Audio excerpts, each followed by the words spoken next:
नमस्कार, digital desk plus पर आपका स्वागत है। हमने पिछले वीडियो में नॉर्मल, कस्टम और ब्योक्यू बिड करने के लिए आइटम को शॉपिंग कार्ट में कैसे ऐड करते हैं, इसके बारे में सीखा था, जिनकी वीडियो का लिंक डिस्क्रिप्शन में दिया गया है। आज हम जैम पोर्टल पर नॉर्मल बिड कैसे की जाती है और किन-किन बातों का ध्यान रखना होता है के बारे में जानते हैं। इसके लिए जैम पोर्टल को लॉगिन करते हैं। जैसे जैम पोर्टल को लॉगिन करते हैं तो डैशबोर्ड पे ही सर्च बार में आइटम का सर्च करते हैं। सर्च करने पर कई कैटेगरी शो होती हैं, जो रिक्वायर्ड है उसे सेलेक्ट कर लेते हैं। जैसे full body protector for female की कैटेगरी पर क्लिक करते हैं तो अलग अलग सेलर के कैटलॉग शो होते हैं। किसी एक पर क्लिक करके आइटम को ओपन कर लेते हैं कैटलॉग को, और आइटम किस स्पेसिफिकेशन या क्यूआर का है, इसके अकॉर्डिंग इसके बारे में जानते हैं। ओपन करने के बाद नीचे स्क्रॉल करते हैं तो स्पेसिफिकेशन डॉक्यूमेंट्स का एक ऑप्शन दिखाई देता है, जिसको ओपन करते हैं तो उसमें क्यूआर और स्पेसिफिकेशन शो होता है, जिसमें हम जैसे ही उसको क्यूआर को ओपन करते हैं तो इसमें हम क्यूआर का नंबर, डेट और अदर डिटेल की ये किस आइटम का है, बाकी डिटेल्स उसमें शो हो जाती हैं। तो उसको देख के हमें जो आइटम है उसके रिक्वायरमेंट के अकॉर्डिंग इसको देख लेते हैं कि हमारे आइटम के अकॉर्डिंग है या नहीं है, और आइटम का नॉमेनक्लेचर मैच करवा लेते हैं। अब हम वापस बैक टैब पे जाते हैं, कैटलॉग जहाँ शो हो रहे थे सभी सेलर के। यहाँ हम लेफ़्ट साइड में सबसे ऊपर देखेंगे तो बिड ऑब्लिक आरए का ऑप्शन दिखाई देगा, उसको सेलेक्ट कर लेंगे। उसके बाद में कंसाइनी को सेलेक्ट करते हैं। अलग-अलग लोकेशन के लिए अगर आपको अलग-अलग जगह सामान मंगवाना है, तो आप अलग-अलग कंसाइनी भी चूज़ कर कंसाइनी को सेलेक्ट करने के बाद हमारे पास आगे यहाँ आप कंसाइनी को चूज़ कर लेंगे। इसके बाद में आगे नेक्स्ट स्टेप पे कहीं भी इसको चेंज नहीं कर पाओगे, अगर एक बार कार्ड में ऐड हो जाता है आइटम तो। इसके बाद हमारे पास नेक्स्ट ऑप्शन है क्वांटिटी का, यहाँ क्वांटिटी फिल कर देंगे और सर्च पे करते हैं। इनके golden parameter, normal parameter choose करने, इसके बारे में हमने ऐड टू कार्ट करने का जैसे मैंने पहले बताया है, इसका वीडियो डिस्क्रिप्शन में दिया गया है, वहाँ से आप देख सकते हैं।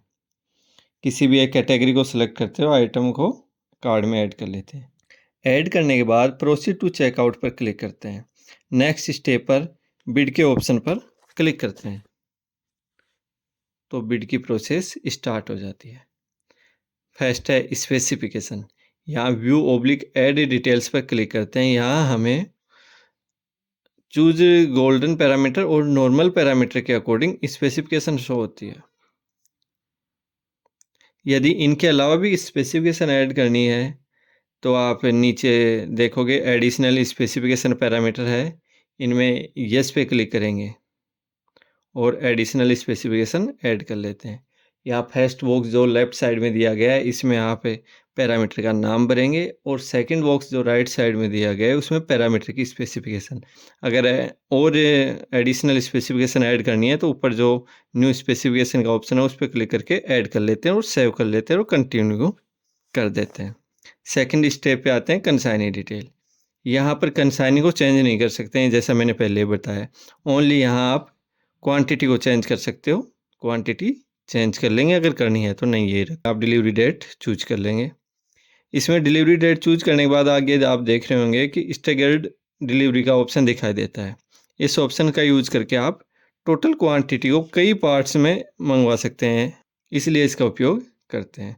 जैसे टोटल यहाँ हमारी क्वांटिटी 100, हमें 50 क्वांटिटी फर्स्ट 60 डे में मंगवानी हो और रिमेनिंग 50 क्वांटिटी 61 से लेकर 90 दिन के बीच में मंगवानी हो तो ये चूज करेंगे और ऐसा कर लेंगे।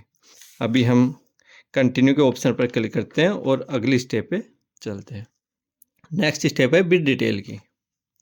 यहाँ हमें बिड ड्यूरेशन या बिड खोलने के दिन चूज करते हैं, जो कि हम एज पर GFR 21 दिन चूज करते हैं, और यहाँ हम नीचे एडिट के ऑप्शन पर क्लिक करके समय चूज कर लेंगे कितने बजे खुलनी चाहिए। इसी प्रकार नीचे जाते हैं बिड ऑफर वैलिडिटी, तो यहाँ मैक्सिमम हमें दिन चूज करने चाहिए ताकि सामान जब ऑर्डर क्रिएट करेंगे तो उस तक बिड वैलिडिटी का होना अनिवार्य, नहीं तो ऑर्डर क्रिएट नहीं कर पाओगे। इसी हिसाब से नेक्स्ट ऑप्शन है टाइप ऑफ बिड का। यहाँ सिंगल पैकेट या 2 पैकेट, तो सिंगल पैकेट में आरए की प्रोसेस नहीं होती, डायरेक्ट रेट ओपन हो जाते हैं। 2 पैकेट में आ रहे तो हम 2 पैकेट पे चलते हैं, 2 पैकेट करते हैं, आरए यस करते हैं। यहाँ bid to RA qualification rule है, वो 50% भी कर सकते हो और एलिमिनेट ओनली H1 हायर, जो सबसे ज़्यादा रेट कोट करेगा उसको, तो हम उसी को चूज़ करते हैं ताकि जिससे कि ज़्यादा से ज़्यादा सेलर रेट कोट कर सकें और आरए में फाइट कर सकें। अच्छा, इंस्पेक्शन रिक्वायर्ड, यस या नो? अगर क्यूआर स्पेसिफिकेशन के अकॉर्डिंग है तो यस करना मैंडेटरी है लगभग, क्योंकि क्यूआर से चेक होगा तभी आप सामान ले पाएंगे, तो वो आपके अकॉर्डिंग है। इम्पैनल्ड एजेंसी चूज कर लेंगे। Type of inspection stage wise है, ये चूज कर लेंगे। जो क्यूआर है वो यहाँ पे अपलोड कर लेंगे जहाँ अपलोड फाइल का ऑप्शन दिया हो गया है। नेक्स्ट ऑप्शन है, अगर टेक्निकल एवल्यूएशन के दौरान कोई सेलर अपने डॉक्यूमेंट्स पूरे फिल नहीं कर पाता है तो उनको टाइम देना मैंडेटरी होता है, तो यहाँ मिनिमम 2 दिन है। बिड एस्टिमेटेड वैल्यू, आप इसको एडिट मार सकते हो, जो आपकी बिड की एस्टिमेटेड वैल्यू है। इसमें नेक्स्ट चलते हैं तो आता है कि एस्टिमेटेड वैल्यू शो करनी या नहीं, तो यस कर देते हैं। यहाँ इनपुट टैक्स क्रेडिट, इसको नो करके चलते हैं। ये रिवर्स चार्ज मैकेनिज्म है, इसका ये बड़ी डिटेल्स है तो इनको बाद में देखते हैं। हम यहाँ नेक्स्ट करते हैं, नो में करते हैं। बिडर एनुअल टर्नओवर कितना होना चाहिए? ये होना चाहिए 0 से 50% के बीच। तो ये जो हमारी जैसे 10 लाख है तो 4 लाख हम चूज कर लेते हैं, ये 5 लाख तक चूज कर सकते हैं। इसी क्रम में आगे चलते हैं, जैसे ईयर ऑफ पास्ट एक्सपीरियंस का है तो यहाँ 1 से 3 की कितने साल का एक्सपीरियंस होना चाहिए पुराना सिमिलर प्रोडक्ट या सेम सर्विस में, तो आप अपने अकॉर्डिंग चूज कर सकते हैं। इनको यहाँ 2 चूज करता हूँ मैं। ओईएम का टर्नओवर कितना होगा, इसको आप 400% तक चूज कर सकते हो। तो हम जैसे 10 लाख है तो इसको 20 लाख कर लेते हैं 200%। इसी प्रकार पास्ट परफॉर्मेंस है, ये चूज कर लेंगे। देन मिनिमम, अच्छा ये होता है बिड ऑटोमेटिक एक्सटेंशन कब तक हो। अगर 3 मिनिमम पार्टिसिपेशन है, 3 से कम है तो 7 दिन के लिए एक्सटेंड करने का, या जो जितने भी ऑप्शन दिखाई दे रहे हैं आपको टाइम पीरियड, वो चूज कर सकते हैं कितनी बार एक्सटेंड हो वो। आपको जो डॉक्यूमेंट्स रिक्वायर्ड है वो यहाँ पे यस करते हैं और जो डॉक्यूमेंट्स रिक्वायर्ड है उनको चूज कर लेते हैं। जैसे ओईएम हुआ, एटीसी हुआ, टर्नओवर हुआ, जो भी। अब यहाँ पे है कि बिल्डर, दूसरे बिल्डर को उनके डॉक्यूमेंट दिखने चाहिए या नहीं दिखने चाहिए, तो यस पे क्लिक करते हैं, दिखने चाहिए। नो करोगे तो आपको कंपिटेंट अथॉरिटी का अप्रूवल मांगेगा वो।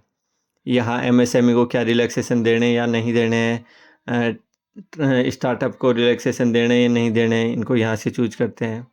ये रेस्टिकेशन, गवर्नमेंट सेलर को रेस्टिकेट करना है या नहीं, तो नो के चूज पे और यहाँ सेव के ऑप्शन पे। ईएमडी, अगर 5 लाख से कम का आइटम है तो ईएमडी नहीं मांगेंगे, 5 लाख से ज़्यादा का है तो ईएमडी मांगते हैं, तो यहाँ यस करते हैं। बैंक का नाम चूज करते हैं, ईएमडी अमाउंट जो कि 3% तक होनी चाहिए, यहाँ भर लेते हैं। जैसे टोटल 10 लाख था तो यहाँ लगभग 30,000 हो गए, तो 30,000 लगा देंगे। ईपीबीजी, इसमें यस पे क्लिक करेंगे क्योंकि ईपीबीजी मैंडेटरी है, लेनी ही चाहिए, क्योंकि आइटम में अगर किसी प्रकार की दिक्कत आती है तो ईपीबीजी ही हमारे पास ऑप्शन बचता है। ये भी 3% ही चूज करते हैं हम। ये वारंटी पीरियड से 2 मंथ अधिक तक के ले सकते हैं, तो इसकी मानो जैसे 1 साल वारंटी है तो इसको 14 दिन। अच्छा, ईपीबीजी किसके फेवर में जाएगी, तो अपने कंपिटेंट अथॉरिटी का नाम लिख देंगे, डेजिग्नेशन लिख देंगे और यहाँ एड्रेस फिल कर देंगे। स्प्लिटिंग, अगर क्वांटिटी, अगर अलग अलग बिडर को, जैसे कोई 50 देना चाह रहा है, कोई 30 देना चाह रहा है। मेक इन इंडिया को अगर आप नो करोगे तो हायर अथॉरिटी की अप्रूवल लेनी पड़ेगी आपको। आजकल आप देख रहे होंगे कि भारत सरकार मेक इन इंडिया को बढ़ावा दे रही है, तो इसलिए प्रेफरेंस देना मैंडेटरी जैसा है।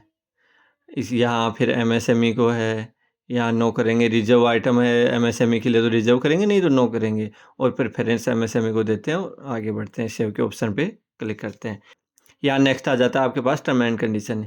यहाँ बहुत से टर्म एंड कंडीशन दी गए हैं, जैसे जेनरिक है, तो हर एक स्लाइड में जितनी आ रही हैं उनको ऐड करने के बाद ही आप दोबारा से नेक्स्ट, जैसे सेकंड पे जाओगे, थर्ड पे जाओगे, फोर्थ पे, हर आइटम के लिए अलग अलग तरीके की टर्म एंड कंडीशन होते हैं। जैसे आईटी से रिलेटेड हो तो अलग होंगी, अगर क्लोथिंग से रिलेटेड है तो अलग होगी, कोई यूटेंसिल जैसे हैं तो अलग होगी। तो इस प्रकार से आपको जो ज़रूरी समझो वो आप चूज कर सकते हैं। जीएसटी से रिलेटेड होंगी। अब जैसे हार्ड डिस्क के रिलेटेड या कंप्यूटर से रिलेटेड है तो ये रिटर्न नहीं कर सकते हो आप, तो ये जो आप जैसा आइटम खरीदोगे उसके अकॉर्डिंग आप इनको चूज कर सकते हो। जैसे हम जनवरी की चूज कर रहे हैं कि जीएसटी कोट करेगा, वो अपने अकॉर्डिंग कोट करेगा। इसमें बायर की रिस्पॉन्स, इससे क्या होता है कि आपको अगर जानकारी भी नहीं है जीएसटी से रिलेटेड कि किस आइटम पे कितनी है, तो आप उनसे बच सकते हैं अपने उसके, अगर कभी ऑडिट पैरा लगता है कि आपने जीएसटी वो नहीं लिया। ओईएम से रिलेटेड आ जाती हैं, फिर इंस्पेक्शन, पेमेंट, सैंपल क्लोज, इनके रिलेटेड कई स्पेसिफिकेशन इसमें दी हुई हैं। अपने अकॉर्डिंग या हेड ऑफ ऑफिस के अकॉर्डिंग आप इनको चूज कर लें। सैंपल क्लोज, ईएमडी हुई, ईपीबीजी हुई, financial criteria, scope of work, जैसे कोई वर्क है करवाना चाह रहे हो आप, ये तो अभी परचेजिंग सामान से रिलेटेड बिड है, यहाँ ऐड करते जाते हैं इनको। इसी प्रकार स्कोप ऑफ सप्लाई है, परचेज प्रेफरेंस है, सर्टिफिकेट्स हैं। अगर इन सभी को एक जगह देखना तो ये ऑल पे क्लिक करके आप सभी को एक जगह भी देख सकते हो, बार बार आप इनको नहीं खोलना पड़ेगा अलग अलग को। फिर नेक्स्ट आता है हमारे पास बाय बैक का, ह्यूमन रिसोर्सेज का, buyer added bid specific ATC. यहाँ पे buyer added bid specific ATC में दो प्रकार के होते हैं, टेक्स्ट बेस्ड और पीडीएफ अपलोड करने का एक होता है। तो आप टेक्स्ट बेस्ड भी डाल सकते हो और पीडीएफ भी डाल सकते हो। इन सबको ऐड कर लेंगे। व्हीकल मोड, टर्नओवर, वारंटी, ये सब ऐड करने के बाद में हम इनको नीचे देखते हैं। ऑप्शन क्लोज फर्स्ट आता है जो कि मैंडेटरी रहता है। इसमें 25% क्वांटिटी इंक्रीज या डिक्रीज करने का है। जैसे इनमें पेन, जहाँ ये पेन का निशान दिखाई दे रहा है, यहाँ पे जैसे जेनरिक है, अ, तो इसमें कि पैरामीटर को चूज कर लेंगे। जैसे इसमें दे रखा है कि number of employee to be trained, कितने को एम्प्लॉयों को मतलब इसका ट्रेनिंग देनी है, कहाँ देनी है, कितने दिन के लिए देनी है, तो इसको यहाँ पे हम अपडेट कर लेंगे। और जहाँ भी हमें ये पेन का निशान शो हो रहा है वो अपने अकॉर्डिंग हर एक टेंडर में अलग अलग होता है, तो इसमें ऐसा कोई बताने जैसी बात नहीं रह जाती है कि कौन सी हमें पैरामीटर चूज करना है और कौन सा नहीं करना है। जो पैरामीटर चूज नहीं करना होता है, यहाँ जैसे डिलीट का निशान दिया गया है, इस पे क्लिक करके आप इसको क्लोज भी कर सकते हैं। यहाँ पे जैसे अलग अलग हर जगह जहाँ पेन का निशान होगा उसको चूज करके आपको वहाँ पे करना ही होगा, नहीं तो आप आगे नहीं बढ़ पाएंगे।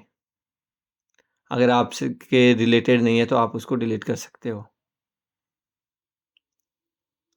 और ये जो यहाँ पे आप जितनी भी टर्म एंड कंडीशन मेंशन करोगे, ये सभी टर्म कंडीशन आपके कॉन्ट्रैक्ट में भी शो होंगी। जब आप ऑर्डर जारी कर दोगे उसके बाद में आपके कॉन्ट्रैक्ट में शो होगी। इसी प्रकार हम सभी इनको जैसे इंस्पेक्शन हुआ, सैंपल क्लोज, सब को हम यहाँ पे फिल कर लेते हैं।